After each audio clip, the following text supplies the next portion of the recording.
২০২৬ সালের ১২ই মার্চ রাত ১টা কলকাতা বিমানবন্দরে ফ্লাই দুবাইয়ের বিমানে তখন উড্ডয়নের প্রস্তুতি তুঙ্গে। ঠিক সেই মুহূর্তে গোয়েন্দাদের সংকেতে বিমানে প্রবেশ করল নিরাপত্তা বাহিনী। সিট থেকে নামিয়ে আনা হল এক রহস্যময় বিদেশি নাগরিককে। তিনি ম্যাথিউ অ্যারন ভ্যান ডাইক, আমেরিকার এক কুখ্যাত ভাড়াটে সৈন্য বা মার্সেনারি এবং সানস অফ লিবার্টি ইন্টারন্যাশনালের প্রতিষ্ঠাতা। শুধু ভ্যান ডাইক নন, দিল্লি ও লখনউ থেকে গ্রেফতার করা হল তার আরও ৬ ইউক্রেনীয় সহযোগীকে।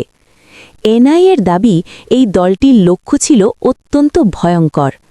ট্যুরিস্ট ভিসায় ভারতে ঢুকে এরা মিজোরাম হয়ে গোপনে মিয়ানমারে গিয়েছিল।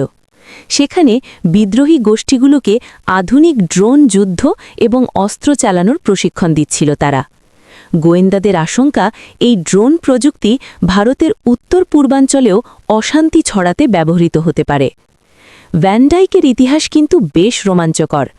লিবিয়ার গৃহযুদ্ধে লড়াই থেকে সিরিয়া ও ইউক্রেন যুদ্ধে তার সক্রিয় ভূমিকা ছিল।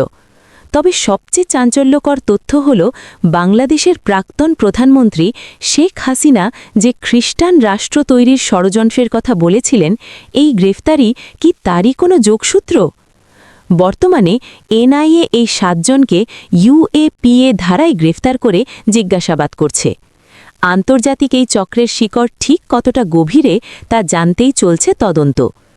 ভারতের নিরাপত্তা নিয়ে এই বড় সাফল্যের বিষয়ে আপনার মতামত কি? কমেন্টে জানান আর সাবস্ক্রাইব করুন শর্টস আপ।